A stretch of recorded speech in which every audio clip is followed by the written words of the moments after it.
Record. My name is Jennifer Statham, and I am an Indian Education for All implementation specialist with the Office of Public Instruction. Thank you for joining us for our penultimate deeper dive tonight, diving into History is Subjective, Essential Understanding number 6. Our last deeper dive is May 12th, and that will conclude the series. Please check the chat for the sign-in link as soon as I am done with the introduction and other important information throughout the workshop. Please do make sure to sign in on the sign-in sheet as well as on the putting your name in the chat if you are seeking renewal units. And now here again with us, Miranda Murray and Jordan Langford Forster. Thank you, Jen. Welcome back, everybody. Looking forward to our session today. We obviously are always excited. We have a lot to share with you. For those of you that needed a reintroduction, my name is Miranda Murray, Indian Ed for All instructional coach for Great Falls Public Schools and one of the lead facilitators for Bright Trail Education. Hello, I am Jordan Langford Forster. My Aani name is Bright Trail Woman. I co-operate our business with Miranda, and also I am an Indian Education for All instructional coach in Great Falls Public Schools, and I also run a dropout prevention program for our American Indian students. I just want to welcome everyone tonight, and thanks to OPI for having us. Quick reminder, if you are joining us, or if you're not, this is also just important information. Next Wednesday, May 5th, is National MMIW, Missing and Murdered Indigenous Women. We still refer to it as MMIP, as in Missing and Murdered Indigenous People, because we don't want to leave the males out of that storyline. And we don't want to forget them with this issue that we've had. And, you know, folks are calling it an epidemic, this epidemic of missing and murdered Indigenous women or missing and murdered Indigenous people. And we would also like to remind everyone that this is not a recent event. This has actually been occurring for about 500 years. So just something to keep in mind. Next Wednesday, May 5th, is National MMIW Day. And we will be discussing during our webinar series next Wednesday more information about that. The deeper dives are always fun. So the webinar series, the Unpacking the Essential Understandings, is really to begin examining the essential understandings a little bit more, kind of simplifying them in ways because they are multi-layered. There's a lot going on. There's a lot of information shared in them. And then the deeper dives, we have the ability to kind of go deeper into lessons and share how we use the essential understandings in our classrooms.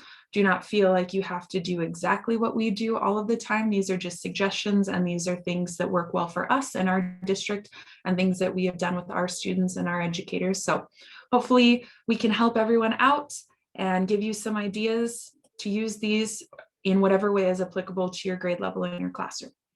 Yeah, while I get our screen ready here to share, that's a great reminder for everyone is don't worry about what grade level is suggested or what you think the reading material looks like for what we're sharing. You can make any of what we're sharing based on your differentiation and scaffolding and explanation. You can make that work for all of your students. So we will share the vocabulary for Essential Understanding 6. And this is just a way that we introduce Essential Understanding 6. So it's not that multi-layered sentences. This is just the way that we break it down with our students. Hi, so we are back to share some important vocabulary words with you concerning Essential Understanding number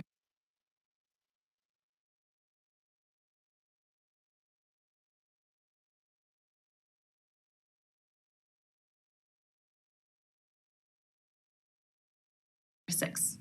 History. Hi, so we are back to share some important vocabulary words with you concerning Essential Understanding number 6. History and historians. History is the study of the past. Historian is a person who studies and writes, reports, and talks about the past. Subjective. When you write or report on something using your own ideas and emotions. Objective. When you write or report on something using only facts. Conflicts. A disagreement. In this case, American Indians have been the subjects of writing and not always reported about accurately. Therefore, historians do not always have accurate information when reporting events. Inaccurate reporting of American Indians. Euro-American, Americans with European ancestry. Perspective, a point of view. Are you getting the entire story if you only hear one perspective? We often challenge our students to think critically about history and how the different parties involved were represented.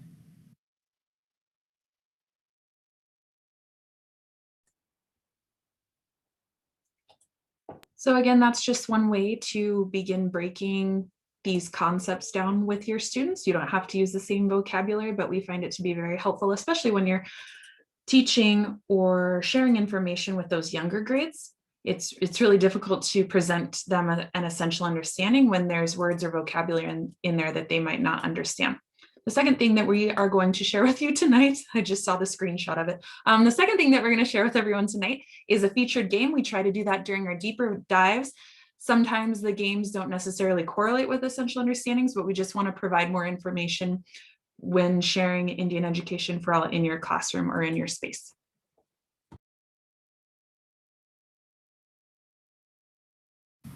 So the featured game tonight is called Ring the Stick, and this comes from the Kootenai tribe in Flathead Reservation area. And what was used was a long stick. It could be varying in size. We'll explain that in a moment. A piece of sinew or leather or string of some kind, and then a hoop or a ring. And that could be decorated or made out of willow, which was malleable. You could soak it and make it into circles. And the point of this is to improve your hand-eye coordination, practicing this motion. This is my student classroom version here of pencil, string, and pipe cleaner. But practicing this motion of trying to get your ring on the end of your stick and practicing that hand-eye coordination. You can vary this by trying it with your dominant hand, your non-dominant hand, but it also included an element of fun and entertainment during times of boredom. Yeah, so you're going to want to start with the ring on the floor, and then just with a swooping motion, you flip it up and hook it on the stick. You can use this in a way that you count and see who gets the most times on the ring. You can do a graph chart, you could do tallies, but it's just a good hand-eye coordination. Once you get better, you can do it maybe from your knees. Again, Miranda said that primarily it's made of willow, but we've also adapted it for a maybe younger audience or a classroom set. So we just have a pencil with some string and our old friend pipe cleaner there to make a inside version of Ring the Stick. Yeah, as always, you can incorporate math in the way that you include this. Sometimes with this smaller version, that could be an indoor recess activity for certain, and that we hope that you take time to make this with your students and use it in your classroom.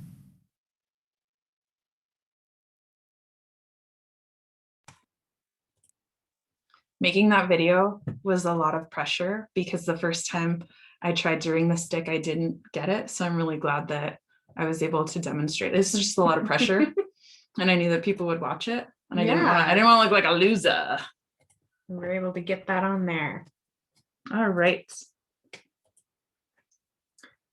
So in following with our format, we have a contemporary person that we would like to feature. The contemporary person we are featuring is Dugan Coburn. So I will share some information about Dugan now. Dugan is a member of the Blackfeet tribe with roots also in Klamath and Pit River tribes of Oregon. He is a Blackfeet medicine pipe carrier and received a headdress in a transfer ceremony in 2017. His indigenous name is Sa'amatapi, or healing person.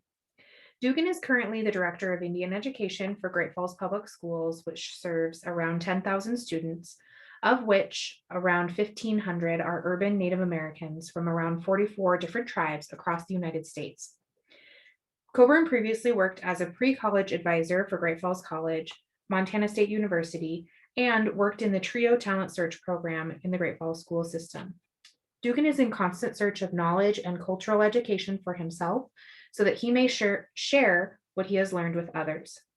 He is experienced in cultural research and is a member of the Pekuni Crazy Dog Society.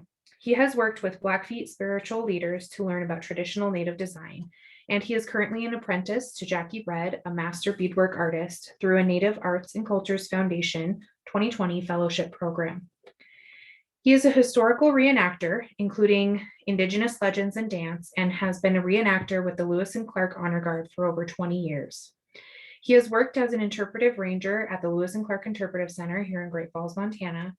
And as the director of the Missouri River Dance Company, he has produced and performed in multiple original productions.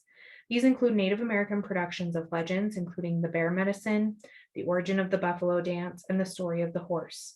Other original cross-cultural productions have included Native dance and drumming with classical ballet and music, including the Lewis and Clark Ballet and A Montana Dream, The Nutcracker. Dugan's life work has been dedicated to including and sharing Indigenous perspectives, and we really felt like this goes well with Essential Understanding number 6, especially with his historical perspective and the work he does with the Lewis and Clark Interpretive Center, and making sure that his reenactments and the group's reenactments of those events are true and accurate. Right. So when he uses things for reenactments, it's not a replica of something. It's either an original piece or a piece that he's made. For instance, we couldn't get it to you in the nick of time, but for reenactments of forging the river or crossing the river in the area around Great Falls, Dugan builds actual bull boats to sail across the river. So he's just very intentional about how he reenacts. He wants to be, as Miranda said, as accurate as possible. He's a great resource, a great person to talk to if you're seeking more information, specifically about Piikani or Blackfeet information, but also just generally a great person to have a discussion with if you want more information. We're lucky enough that he is our director of Indian education here in Montana. I know we probably don't seem like we do, but we have a boss. There's someone that's in charge of us. I know that we present ourselves like we're our own bosses. That's not true. Dugan's our boss.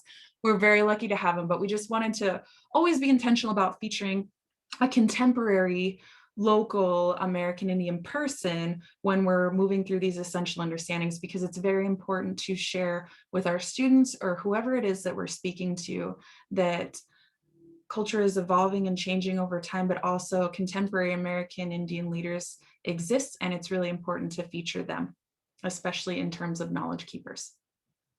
For sure. Also, I love that picture of Dugan. He looks at that, but that's just like, that's Dugan. That's a picture of Dugan. That's his personality. He's a very happy guy. Yep. Wonderful.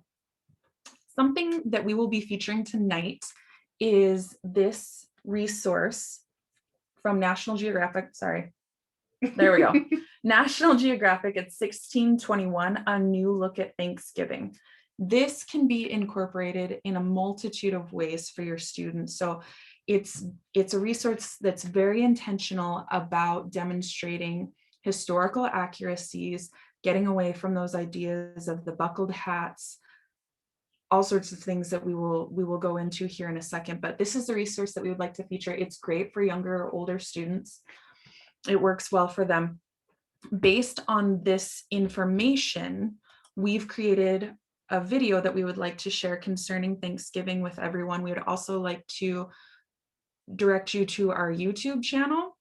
They'll give a YouTube channel to anybody, just so you know. We're not special. They'll really give a YouTube channel to anyone, but Bright Trail Education does have their own YouTube channel, and this video is also featured on it. And I know it's kind of a long ways away, but when you start to be thinking about Thanksgiving and information with your students, this would be a great video to share, and it's available at any point in time, again, on our YouTube channel. So we're going to share that with you now. It is a little bit over 11 minutes, but hopefully we can discuss it in the chat during our debrief of the video of anything that you could potentially use with your students. So when you going into YouTube, if you'll see in the search bar here, you can just put in Bright Trail Education, and that'll bring you to our page. You can see our little logo in the corner here. And this is the video that we're going to be sharing with you. So I'll make sure the sound comes through. Hello, we are here today to talk to everyone about the upcoming holiday, which is Thanksgiving. My name is Jordan Langford Forster. My Aani name is Bright Trail Woman. I'm Miranda Murray, and we are the lead facilitators for Bright Trail Education. We kind of just wanted to have a conversation today concerning Thanksgiving because there's a lot going on in our country as far as fighting, arguing, keep going with Thanksgiving, canceling Thanksgiving, yada, yada, yada. So we just wanted to offer a different perspective on Thanksgiving, and it's probably not going to be what you expect. So what we've come to know about the story of Thanksgiving, the things that we grew up understanding when we were younger, is this idea of the Pilgrims settling on the coast, on the east coast of what is now the United States, and inviting the Native American people to join them and being brave and inviting them to enjoy a feast of celebration of a harvest. It's also really important to acknowledge that when we think about the colonists, we think about the settlers and them coming over to a world that was new to them, there's this connotation that civilization wasn't already here, it wasn't already happening. And it's really important to acknowledge that all of the First Nations people, all of the indigenous people of what would become the United States had all of the aspects of civilization already amongst them. They had a social hierarchy, they had a government, they had an education system, they had language systems, they had scientific systems of irrigation and working the land. They had doctors, they had an economy, they had all of these things already in place. But I think a lot of times people think that civilization didn't happen until the colonists arrived. So the people we've come to know as the Pilgrims, which that's not really what they called themselves separatists, in about 1620, made financial gain to be able to charter a voyage to the New World. And they left from Holland, a place that they had been living to escape religious persecution for many years, and felt that they needed a place of their own, that they were unsuccessful in Holland as they were living. Yeah, which is contrary to what we have historically learned in school, landing on Plymouth Rock, that doesn't exist.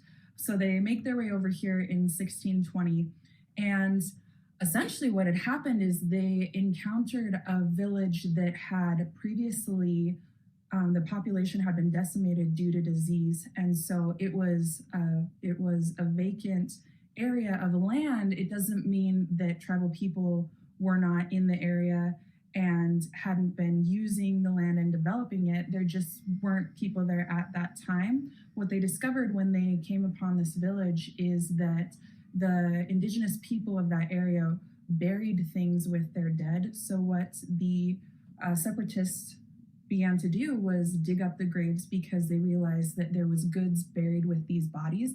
They also realized that the indigenous population stored their food underground, kind of like a refrigerator. They were storing their food underground, so they started stealing from them. They started stealing seeds to start planting on their own so they would be able to survive.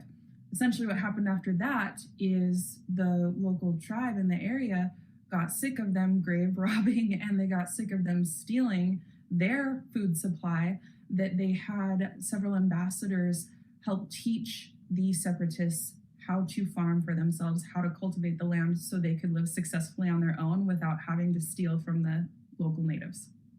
Yeah, the Wampanoag people were really integral in the survival of the separatists upon their arrival. They arrived just a couple of months before winter, and without having found those food stores, would have not survived because they didn't bring enough food with them or supplies with them once they reached land.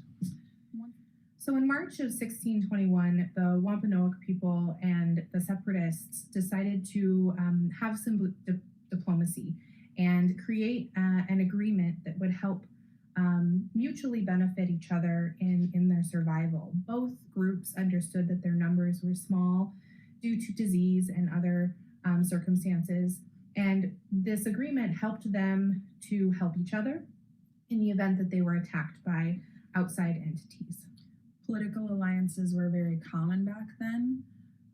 I know that it sometimes we think that like the colonists came over and everyone just started fighting. But political alliances were very common because it's kind of like the old saying, the enemy of my enemy is my friend.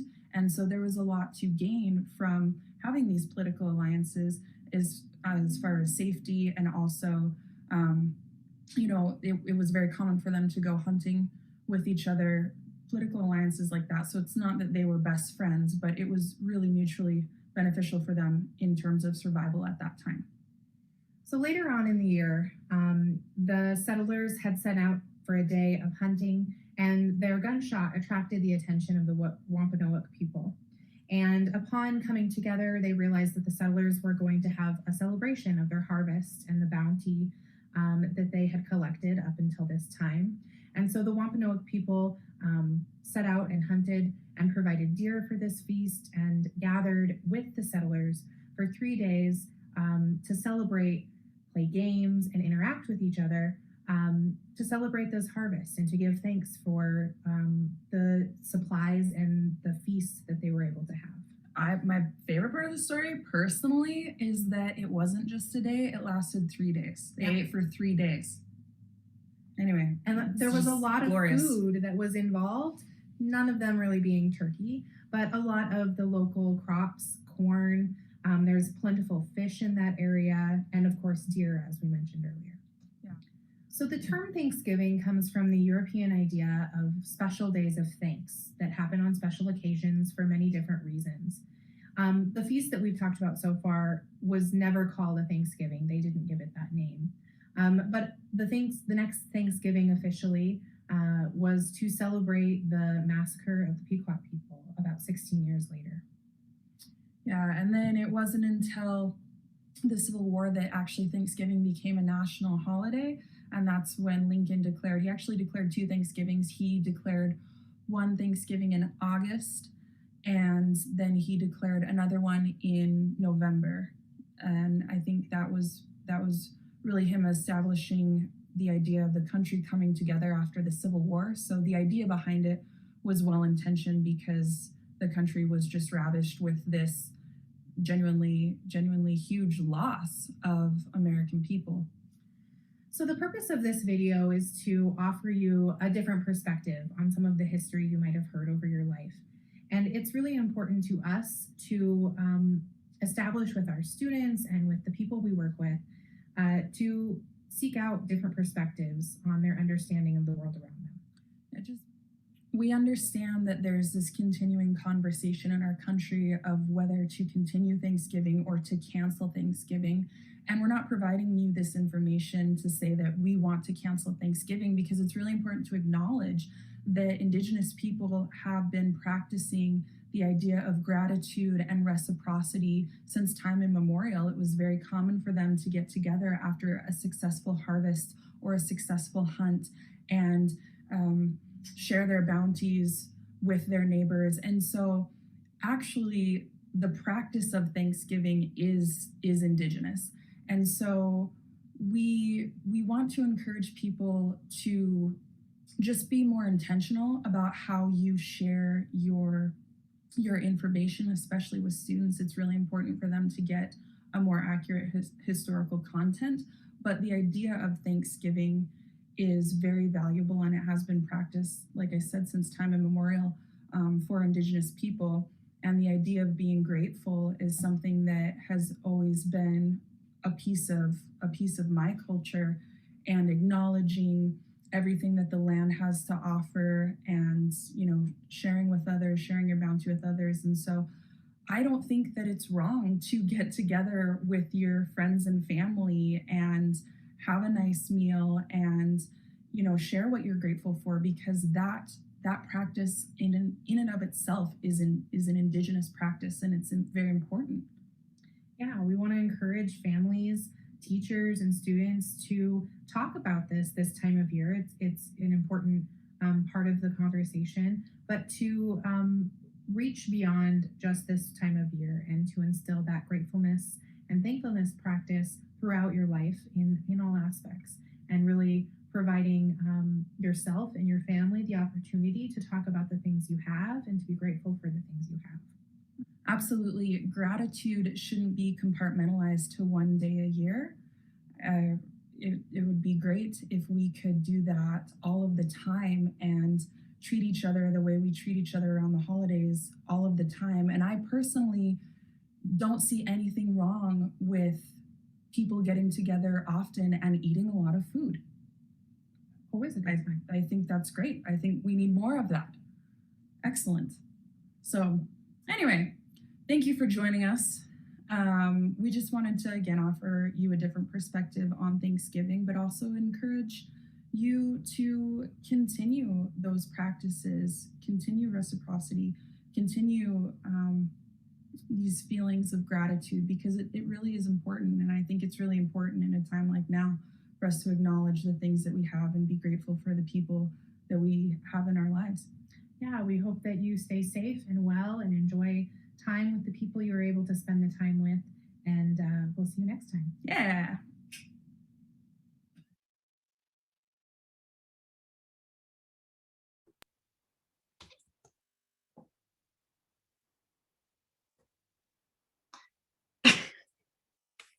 Thank you for bearing through the slow internet. We're not sure what's happening. If you do go to our YouTube channel, you can watch that in real time, but I just want to acknowledge that we have a really great audience who's willing to bear with us as we talk whilst our face is in freeze frame in really weird still frames. So thank you.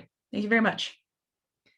So that video is just a resource for you as educators and other positions of education in the community to use when you're thinking about those essential understanding number 6, thinking about that perspective and providing perspective. And Thanksgiving is a really easy topic to talk about perspective on.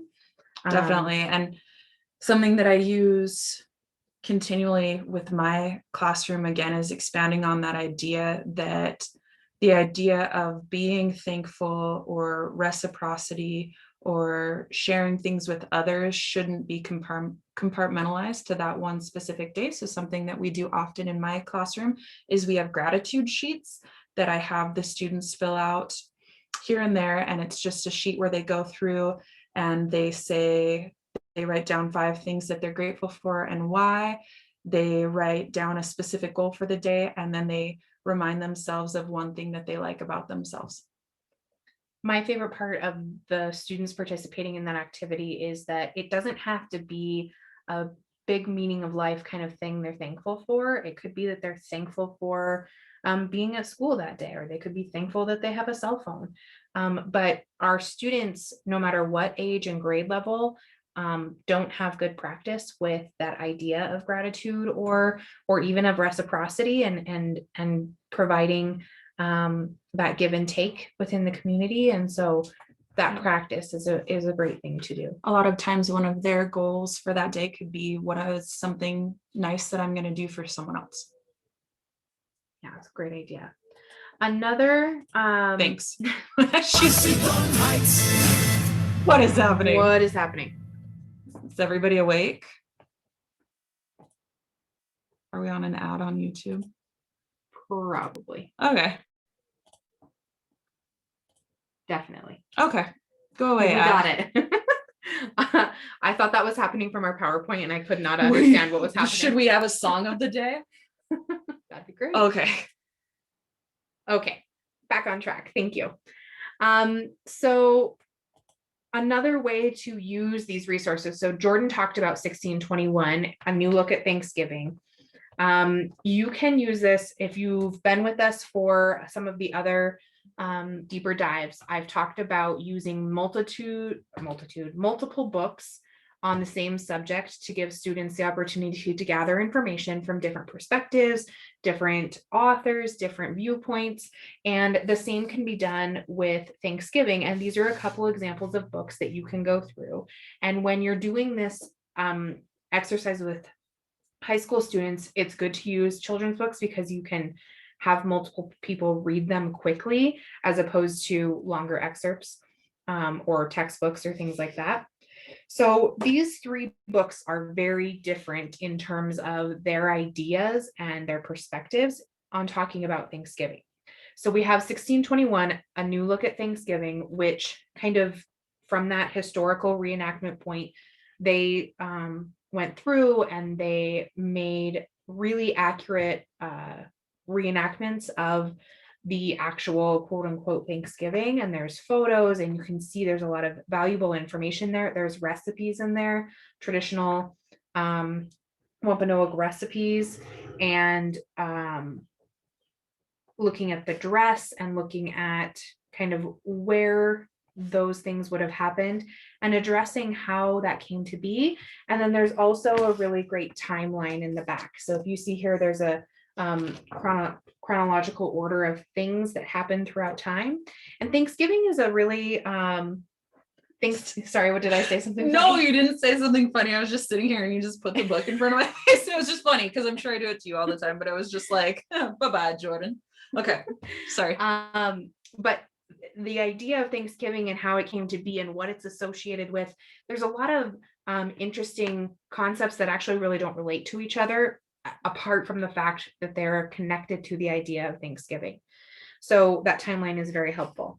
This book, The Thanksgiving at the Templetons, is just kind of a classic children's story in terms of there's a problem and something happens, and then they, Thanksgiving is ruined at the Templetons somehow through a series of unfortunate events.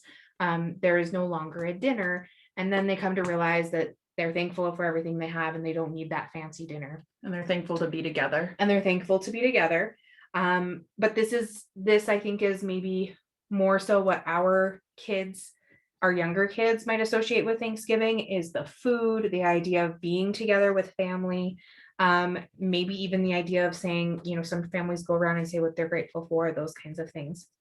This other book we have here is Sarah Gives Thanks, and this is talking about Sarah Hale, who is infamous for her letter writing campaign to make Thanksgiving a national federal holiday, and how she over time was continuous on this pursuit through many presidents, and why she wanted it to be a national holiday, and really having nothing to do with what we associate as the Pilgrims and Indigenous peoples kind of feast that is mythically talked about. So when you were looking at these different books and you're looking at books that have so many different perspectives, you could do something like this, where you maybe make a chart as a class, depending on what age level you're doing this with. If you're doing this with younger students or even maybe middle school students, you might do this as a class activity. If you're doing this with older students, you're going to give them the opportunity to come to their own conclusions and make their own opinions in a little more diverse way, where they're getting to come up with their own ideas and then maybe share out and collaborate. So this is an example of a way to compare perspectives in books. So after students have had the opportunity, or as they're taking their turn with each book, they would fill this chart out and say, whose perspective is this book from?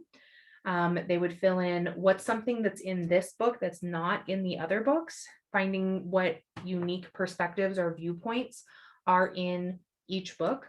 And then who are the characters in this book? Because when we have this book about Sarah Gives Thanks, there's really not any Indigenous people in this book. So thinking about what does that mean when you compare it to 1621? Someone's pointed out that the Thanksgiving at the Templetons has been re-illustrated as animals. And that is the route a lot of book companies go when they're trying to avoid problems with diversity in their books, is they re-illustrate the families or people or characters which might not be diverse into animals so that they can avoid that topic altogether. So that's a good thing to point out. And then the end question, or the overarching question for this set of books, is what does this particular book tell us about Thanksgiving? And the cool thing about using books like these is all three of these are going to convey a different idea about Thanksgiving. You might even have a section that says, what do all of these books tell us about Thanksgiving in common? So maybe the idea of gratitude or thankfulness might be running through all three of these things. But more likely you're going to find different perspectives having different sets of information when you're talking about the same subject. Again, the ultimate goal is not to, I don't want to say manipulate, but change the student's worldview, or, you know, have them think like how you think as an educator, but just really that step of being critical readers and understanding the information that's being presented to them is so important for our students.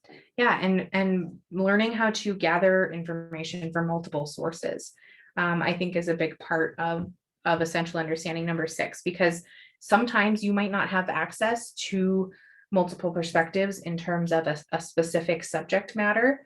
We'll talk about that a little later on when we're talking a little bit more about perspectives, but giving students the tools and just making that a habit of like, where can we get more information about this? If you're reading the news, maybe checking more than one source on a topic, just making that a practice of all of our students, I think is a really important skill to ingrain.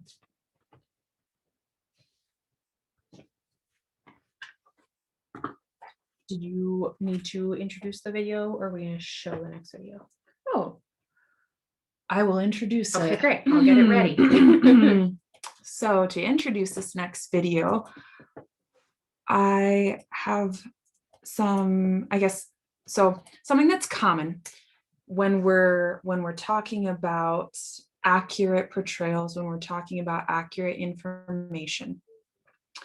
A lot of times that starts, especially in those younger grades, with imagery. So I'm going to share how we take the imagery of what's so often presented to our younger students as an accurate portrayal of Thanksgiving or an accurate explanation of Thanksgiving. I'm going to demonstrate how I take this, how it's used for lower grade levels oftentimes, but also how we critically analyze it in the upper level grades. So I'm going to demonstrate how my high school students critically analyze this piece of work that we often see used in younger grade levels, and then we'll have a short debrief about it. But the worksheet that we critically analyzed as a class is something that's free and something that's on the internet, and goes along with the theme of, you know, just because it was put on the internet as a teacher resource doesn't necessarily mean that it's good content to share with our students. Bless you. We're a mess today. Thanks for being This is with a us. day. Okay, Bless you. so I wanted to share something that we see commonly associated around Thanksgiving time. Work that teachers often give their students might look something like this. And this is a free educational resource that I pulled just off the internet, but I kind of want to talk to you guys about how it can be problematic. So first of all, this worksheet is asking students to compare these two groups of people. And it seems to only point out their differences. It doesn't appear that there are any commonalities shared with these groups of people. The words, it's asking students to fill in the words associated with these people, with these two groups of people.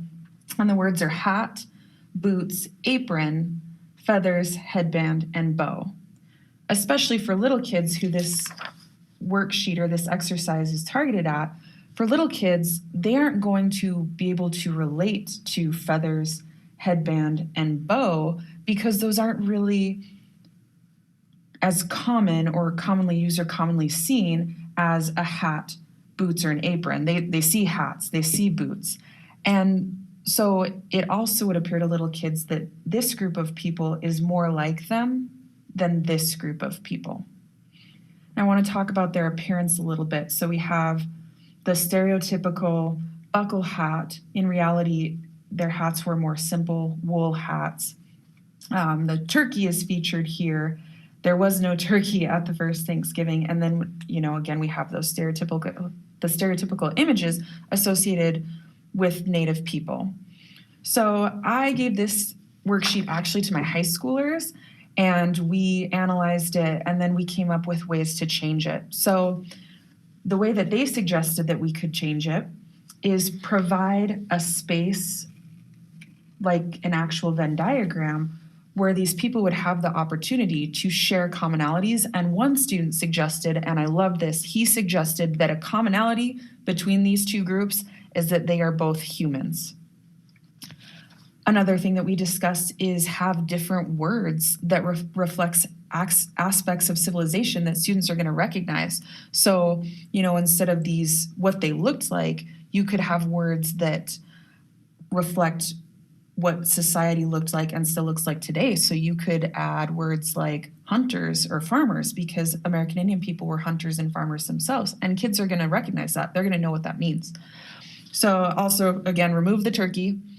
There was no turkey there. And the stereotypical images associated with American Indian people, because these images, if you're giving this worksheet or work like this to students, potentially is going to be the first images that they see of American Indian people. And we don't want to, lump tribes together or lump individuals together. Essential understanding 1 and 2, there's differences among tribes, there's differences among individuals.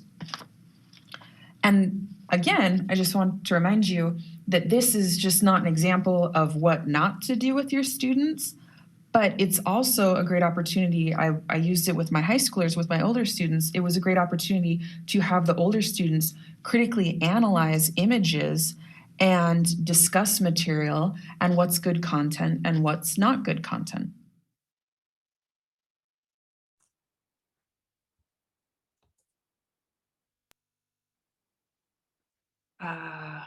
We filmed that back closer to November around Thanksgiving time, and I apologize.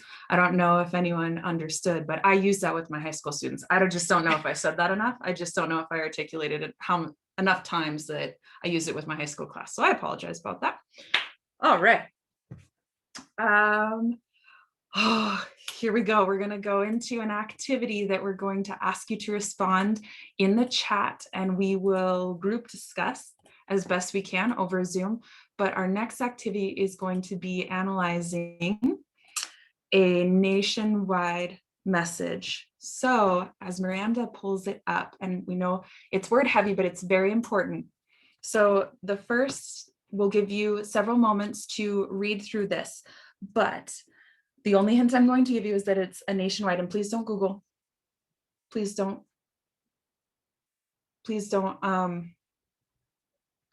try to look up where this is found. But the first thing that we want everyone to respond in the chat with is, what references do you see to American Indian people? For instance, are there any stereotypes used or romanticizing features? So we'll give you a couple of moments. Again, any references to American Indian people or any stereotypes such as romanticizing the West. So please respond in the chat.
So far we're seeing some great observations. We're seeing things like frontier, suggesting that there wasn't really anything out west or on the continent that would become the United States before colonists, before the Pilgrims landed on Plymouth. So again, we're seeing words like frontier, wilderness, settling, Wild West. They're naming some folks in this passage.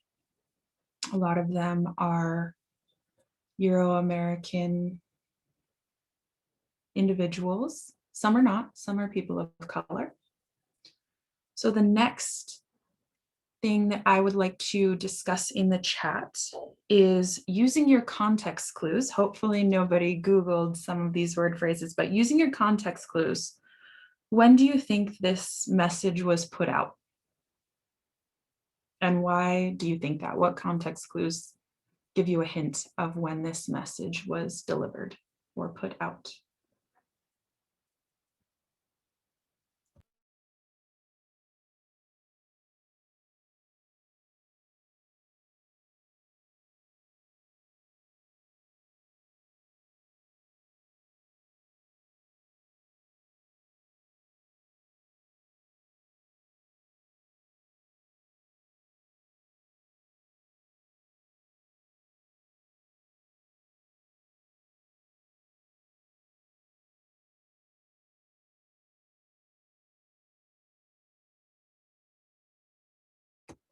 Neat, that's a great observation. I think it's more recent than we would think, but it sounds like 1960-ish, about 1800.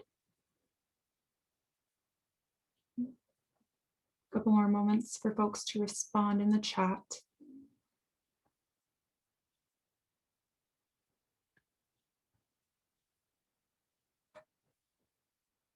Okay. Pretty great guesses. So the reason that we used that first paragraph that I think is extremely important is because it does use the phrase manifest destiny. But it also, in terms of context and context clues, it does mention the next man or the first woman on the moon will be American astronauts. So in terms of explaining this to students or giving that to students, it's a little bit helpful to include that first part. And because it also talks about America, to ensure that America is the first nation to plant its flag on Mars.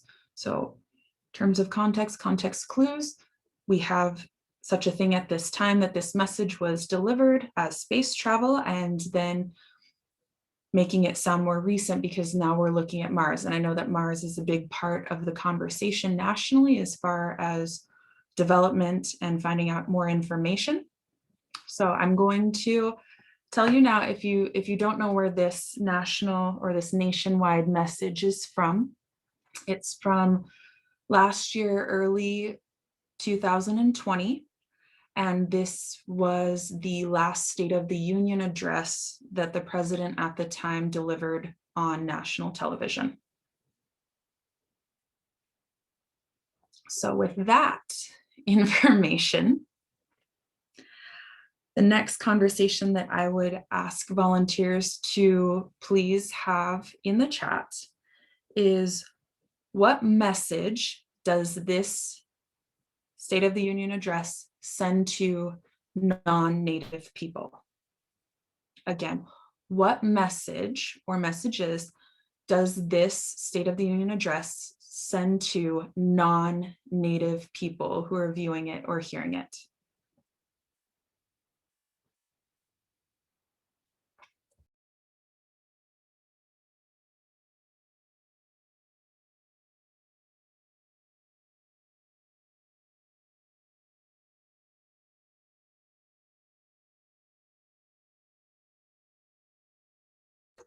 What message does this send to non-Native people who are listening to it or viewing it?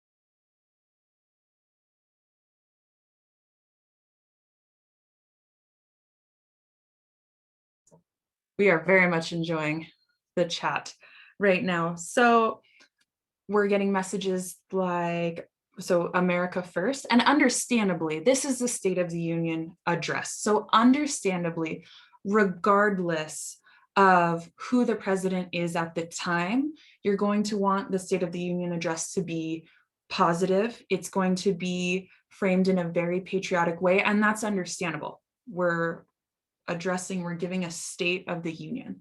And so that's a very common thing. If you joined us for our webinar series last week, exploring, excerpts from US history textbooks are written in a very similar manner. So US history textbooks, you're always going to find forms of patriotism, which we're not saying that's bad. It's very common that any country that is writing the history of itself is going to want to inspire that patriotism. That's totally understandable. We're also seeing things like, so the message that it's sending to non-Native people is that they are the heroes of this story. They braved the unknown. Our ancestors braved the unknown, tamed the wilderness, settled the Wild West, lifted millions from poverty, disease, and hunger, et cetera, et cetera. So the next question I would like to discuss in the chat is, if you are an American Indian person sitting at home like I was, who turned on the TV and caught this message or read it later or was viewing it, what is the message that this State of the Union address sends to American Indian people?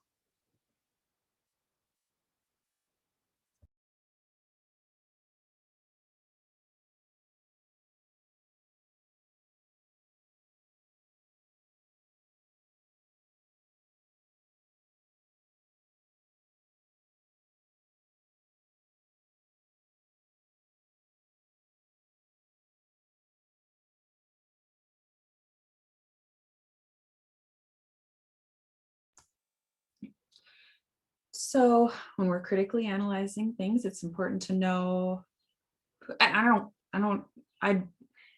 want to sound like this is an attack on the former president either. I highly doubt that he wrote this himself, because presidents have helpers like that. They have writers, so that's okay. That's what happens. But when you are viewing this message, and I love the fact that someone brought up that it sounds like it's from the 1960s, because that was a huge point in time where we were really romanticizing the Wild West. That's when we saw Western films being a huge piece of production that were mass produced. And also context clue wise, because sometimes the space part throws people off. We were like really into that. We're like, we're gonna be in space. And so that would make sense. Absolutely. Absolutely. If you are from a place that's not lucky enough, like Montana, to have pieces of Indian education for all written into your constitution, to be making a concerted effort to be teaching it in your classroom, if you're from a different place and you hear this message, you might very well come away from this message thinking that American Indian people don't even exist anymore, or they really never existed at all, because how this message is framed is it was this vast frontier, essentially empty. It doesn't acknowledge anyone was here before that, before they settled the Wild West. But also, when you hear the word phrase, settled the Wild West, why did they have to settle the Wild West? Because this idea of American Indian people being uncivilized, they did not have things like sovereignty. They didn't have things that encompass government, social hierarchy, education systems, languages, anything like that. They literally had to be settled or civilized, right? And it's just really important to point out that as far as we've come in the state of Montana concerning American Indian education and things like that, it's still not the case for everywhere. And that's not the message that everybody is still receiving, even in 2020. Yeah, and so just the way that Jordan walked you through after you've read this and asked those questions to you, you can do that with your students. You're being critical analyzers of text, of any text, and you're asking who has the privilege to tell this story, who is it meant for, and who's the audience, and how does that affect American Indian people, and how does that affect non-Native people? Absolutely. It was very powerful for this to happen last January, so last school year, around, I believe it was around January, and for me to take this excerpt to my students the next day and say, when do you think this was written? And we had initially students say the 40s, and then someone said no, because it sounds like we're already astronauts by now. We've already gone to the moon once, so someone guessed maybe the 80s or something like that. And it was very powerful for me to say to them, this was the State of the Union message that was delivered to the United States last night. Very powerful. In keeping along with these ideas that we've been talking about being critical analyzers of text and really talking about who is being included in the story and who is not. This video is talking about a OPI lesson that you can use to your advantage in that way. So I'd like to highlight this feature from OPI called Quality of Information, Point of View, and Bias. This is found in the Social Studies tab in grade 5, and it says for the suggested lesson plan, it says that it takes 2 50-minute class periods. I think that this is a great way to introduce and kind of reinforce the conversations we've already been having in some of these essential understandings where we're talking about being critical readers of information. So the way that this lesson plan is set up is you're introducing vocabulary to students. You're figuring out, what does bias mean? What does fiction and nonfiction mean? What are misconceptions? What does it mean when the author is using an author's voice versus nonfiction writing? And so you're introducing those vocabulary words, you're talking about the essential understandings that are featured, which is predominantly essential understanding number 6. And then you're going to kind of create this rubric together as a class. So even though this says 5th grade, you can scaffold this for all sorts of grades. You can go up higher and have students make their own rubric without the class's help, or you can use this at a lower level where you come up with a rubric together as a class and then go off of those resources together. The lesson plan heavily features using a Siemens journal from the book Lies My Teacher Told Me, which looks like this. And this is a great example of looking through and heavily investigating bias in terms of what we've been told to be true and how history is told and who's been the teller of history. But I think another way that you can utilize this is introducing this framework where you as a class are coming up with these questions and these ideas for interpreting bias, and then using these kind of questions as a quick way to judge and vet material. So while we've been teaching you as teachers to judge and vet material, it's super important for us to be able to teach students how to judge and vet material so that they can become critical readers and critical consumers of information themselves. So for example, I have this book here called North American Indians. And we can take a look at this title, we can take a look at the author, and we can decide, does this author have the authority to be writing on this subject? Is it appropriate for this author to be writing on this subject? What does the title tell us? What other pieces of information upon reading it do we find out? So we might, just from judging from the cover, kind of point out essential understanding.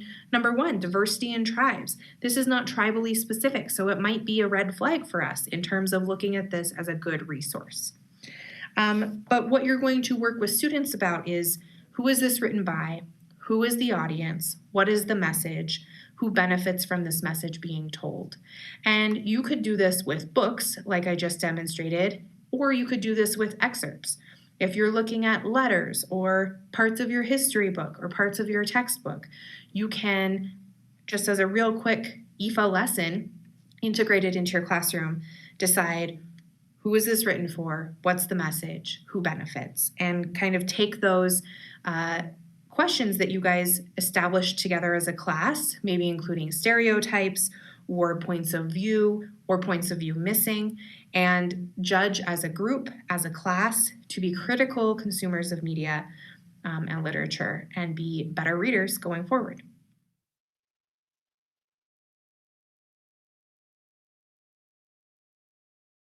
Right, so I'm putting the name of that lesson plan in, excuse me, in the chat.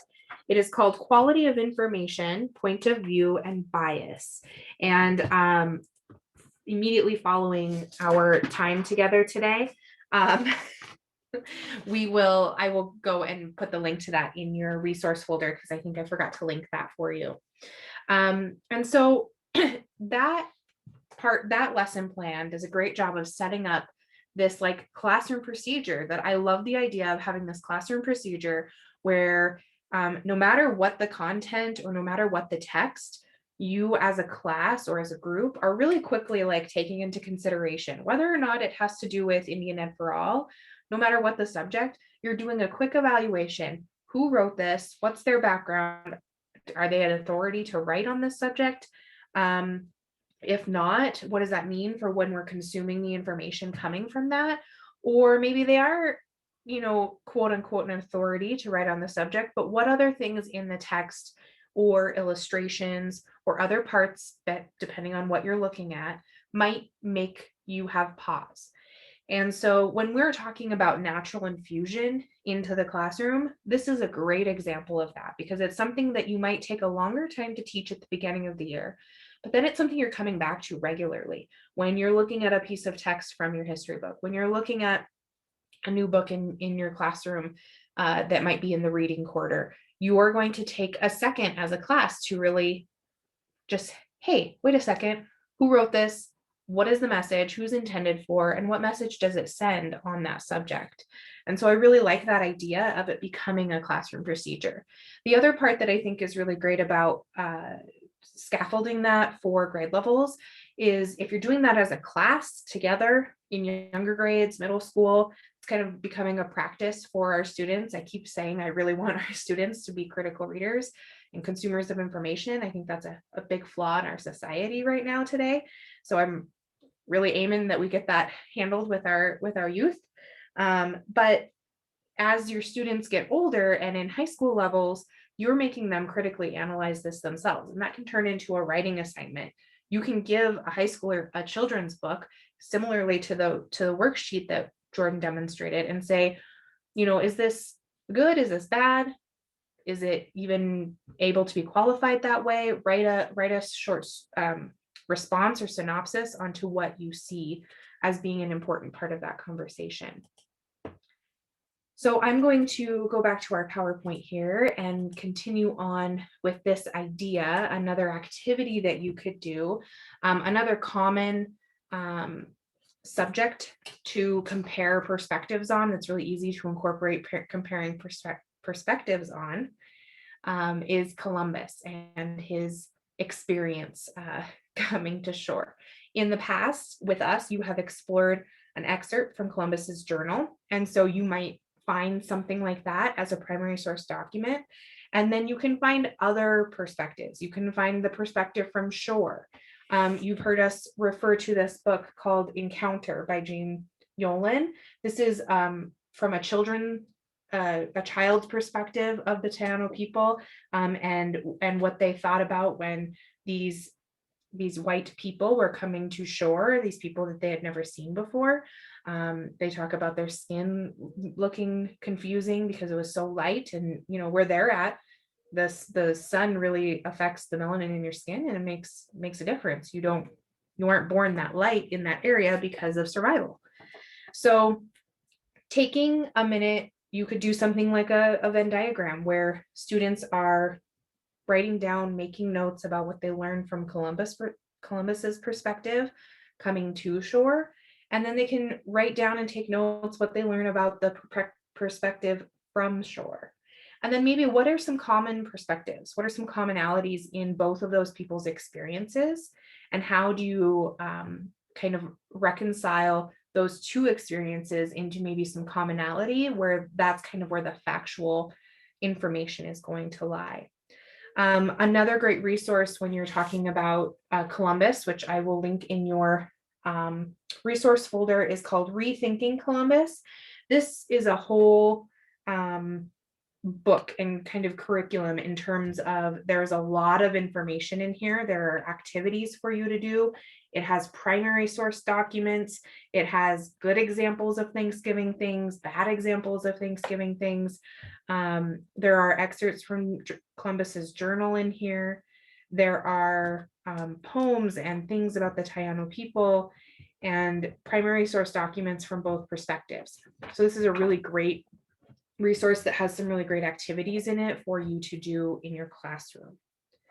Another thing to think about when you're thinking about perspectives is if you're teaching on a specific subject or specific event. So last time I shared this book called Native American Testimony, which is a collection of firsthand experiences of Native American people. And in the back, you can look up in the index based on event or based on subject. So if you're wanting to read a firsthand experience based on a specific event, you can look in the back and see if that specific event is in there or the subject. And then you can go in and there's short stories of testimony from American Indian people's perspectives. And so that would be a great resource to incorporate when you're teaching something that you're already having to teach in your curriculum, and just making sure that you're providing that varied perspective. It doesn't have to be necessarily verbatim what they're saying. Yeah. You could also read it on your own and then tell your class, you know, I read a story where one American Indian person from this tribe had this to say about this specific event. But in that moment, you're naturally infusing IFA, you're naturally infusing diverse perspectives when you point out that whatever you're teaching isn't the only perspective of this event.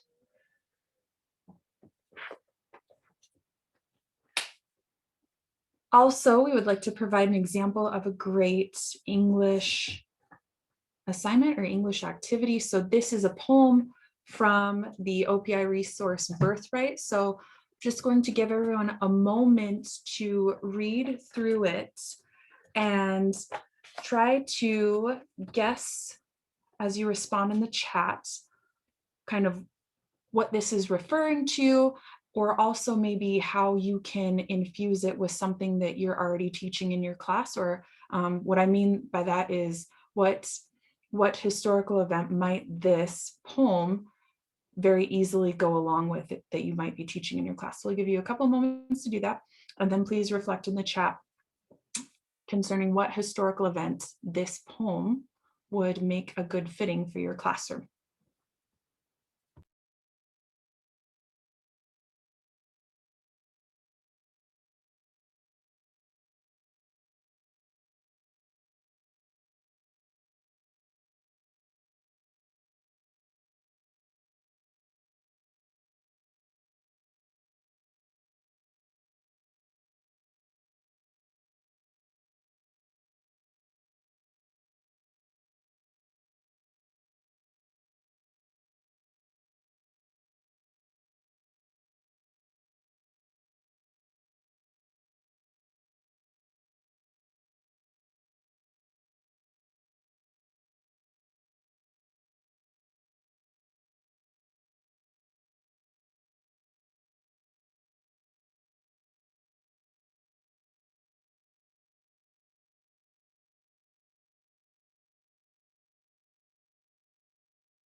Nate, that's a great response. Thank you. So at the end of this piece, it talks about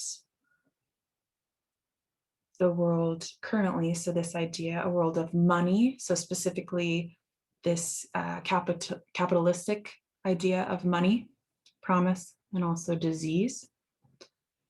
So James Welch wrote this, and again, Birthright has a section that if you as an educator are unsure, it kind of walks you through specifically themes and things like that that can be found in the poem.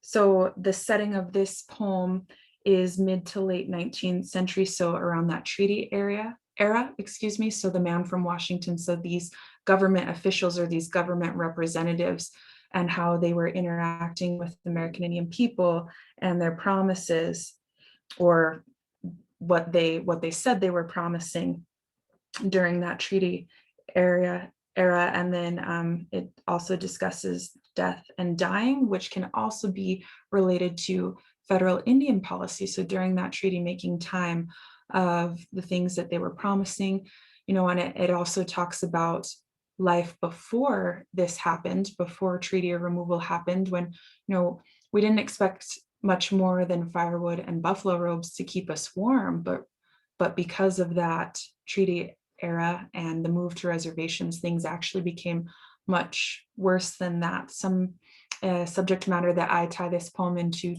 as well, specifically for me, is a different perspective on Lewis and Clark. So what it looked like from the Native perspective when Lewis and Clark came through, this idea of the great white father going to take care of you. He was in charge of the land now, encouraging American Indian people to go speak with him, and really this pageantry of introducing trade goods and things to American Indian people. Not that they didn't have it before that, but also just this is what we have to offer you, like this spectacle idea of the great white father or the man from Washington being in charge now, and it's going to be okay because we're going to take care of you, and also we can offer you more and more of these trade goods. This is a good thing. Whenever you're thinking about incorporating other perspectives, you're really doing a good job of usually incorporating other essential understandings as well.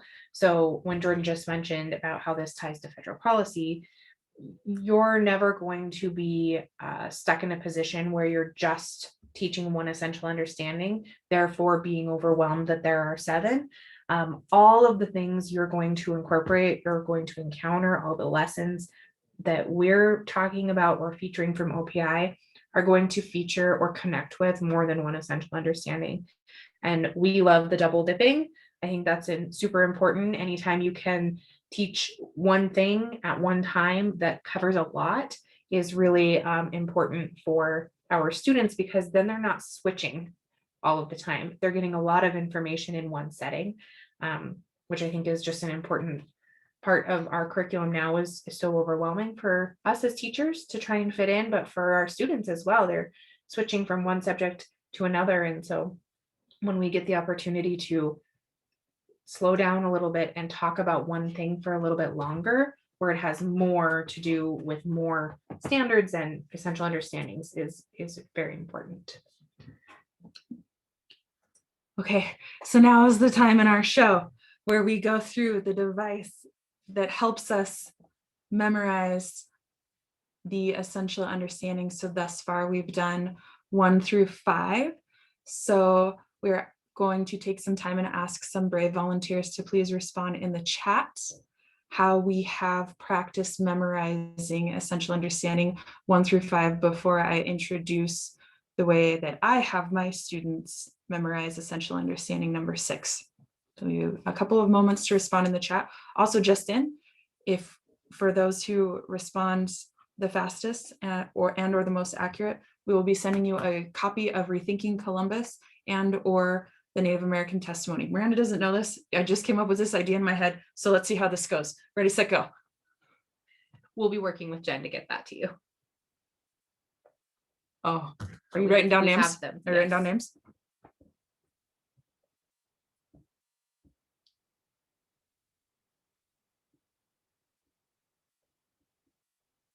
Ooh, and Kathy guessed at 6.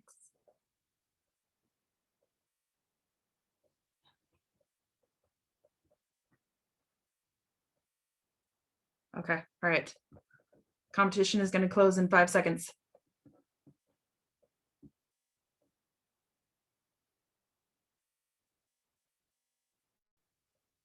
Awesome, you guys.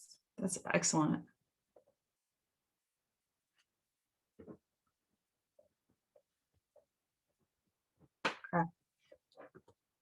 we will be in contact with the winners. I just thought, we're talking and about we these have books to give resources away, and we're so. saying like, oh, this is a really good resource. And if you're just getting into the game or the practice, you might not understand where to Yeah. look for. Or you might not those have the things. resources to get it. So Part of our job as instructional coaches is directing people to not only just resources, but how to get those resources. So thank you for going along with the competition that I posed without you knowing it. totally fine. Okay.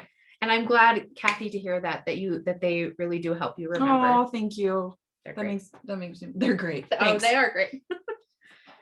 Thanks, Miranda. You're welcome. Okay, so we'll go through 1 through 5 before I introduce number 6.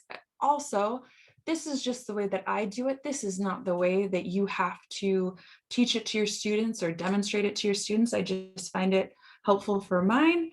And also, you don't even have to use these in the classroom because there are a lot of them. It's a lot to remember, but these are also tools in which you can begin vetting material when you're looking at information, when you're looking at what should I use in my classroom or what should I have in my space to provide more accurate information to people. It's just a great way to vet material. And if the material that's in front of you is aligning with some or all of these, they have a tendency to overlap, then it's usually good material to be using. So 1, help me out.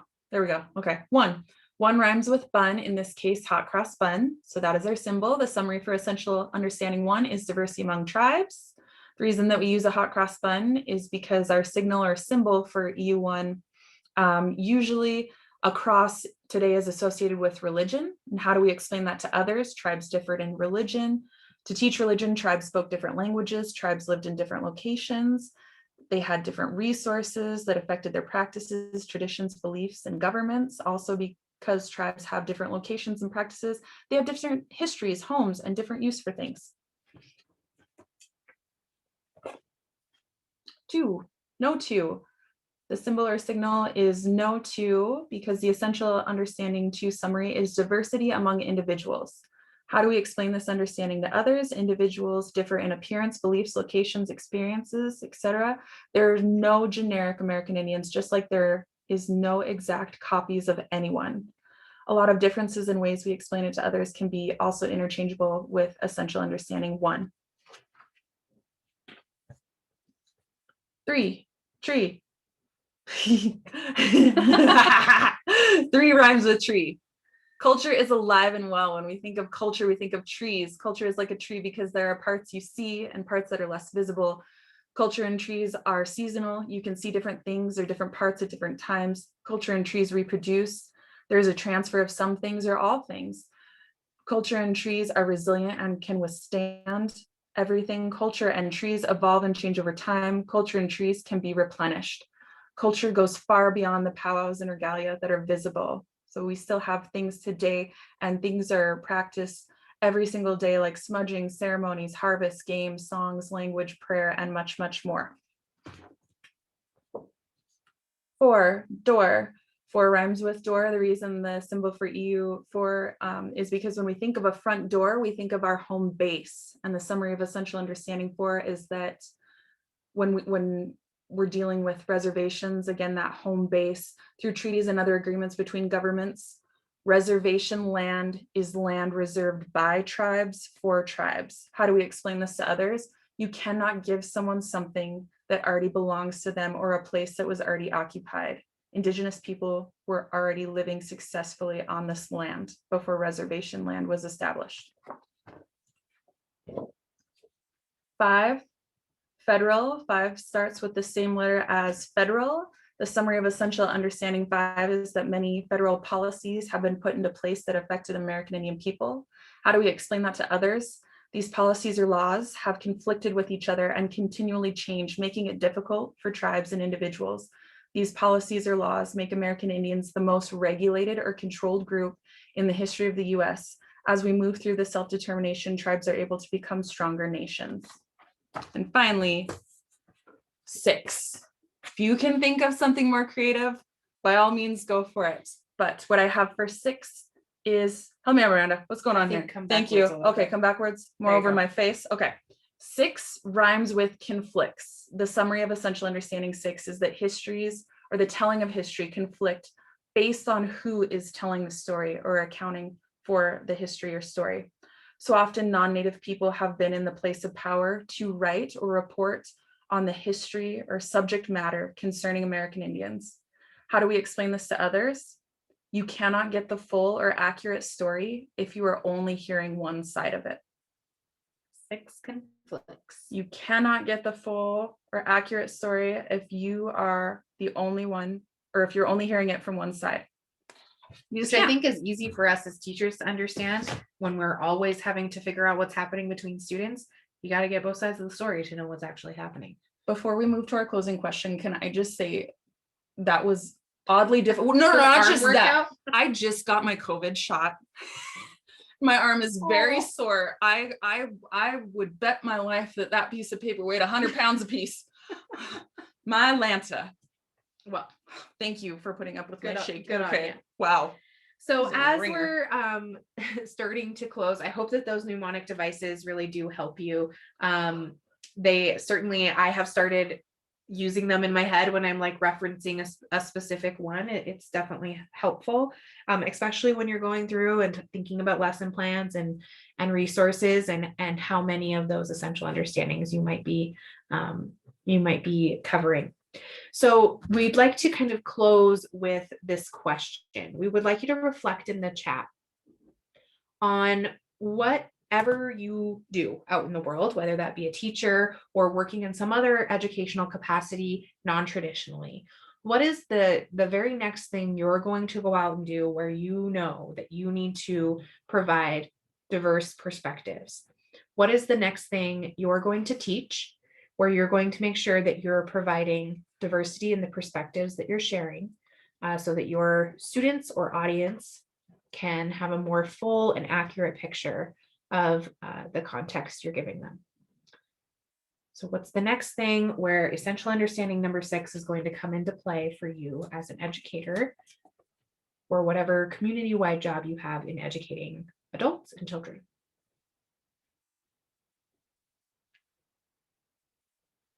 And then we'll get really close to the screen when we read your responses. Yeah, this is the part where you get to see a close-up version of our noses.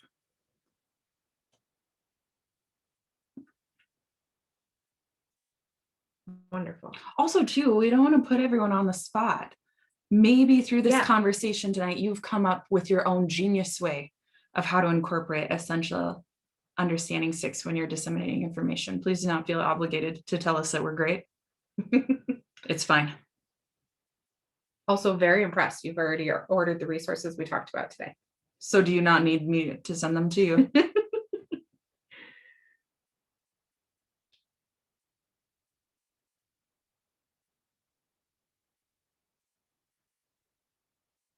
Okay, great.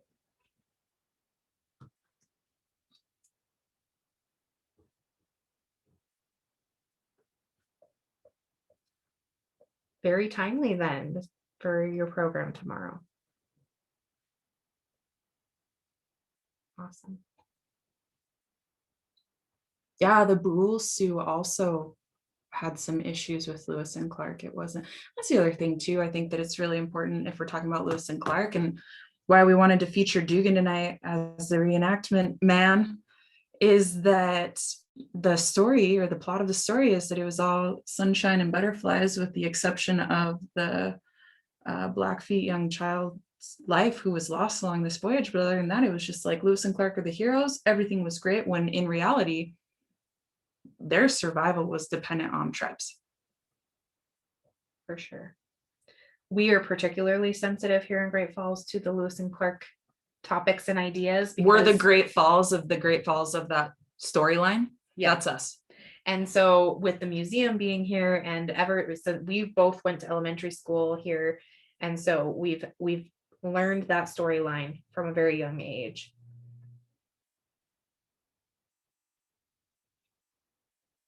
Thank you for those of you that were willing to share. No, they're definitely here, Nate. Sorry.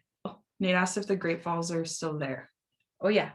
I mean, they're all 7 of them. Well, there's like some dams on them now. There's some dams, but yep. they're still alive and well. Phrase stuck in my head. Thank you to those of you who have had a moment to kind of reflect. And if you're still thinking about how this is going to work for you, don't feel pressure to answer in the chat. I just know for me as an educator, when I'm in the moment listening to information that's new to me, I need to think a little bit realistically about how I'm going to use that for it to sit in my brain. Absolutely. Thank you so much again for OPI for allowing us to facilitate these fun conversations with everyone. And thank you again to everyone for sharing your Wednesday evening with us. We really appreciate it. Well, thank you both for yet another fantastic workshop. And I learned something every single time, so I hope all of you do too. But even if you are not getting renewal units, please do fill out the feedback survey. We really do take a close look at them each and every time to try to improve and include things that maybe you would like to see. However, we do only have one more deeper dive, and then we are complete with this series, and that will be on May 12th. And if you are joining us for our final Unpacking the Essential Understandings webinars, that will be next Wednesday, and that will be the last one of that series. So Miranda and Jordan, it has just been fantastic, and thank you so much. I hope everyone has a safe and beautiful spring. I know the wind has been howling here, so I hope everyone stays safe with all the wind. And we will see you if you're joining us next week. And if you're joining us for the final deeper dive, we'll see you on April 12th. Reminder that next Wednesday is MMIP Day.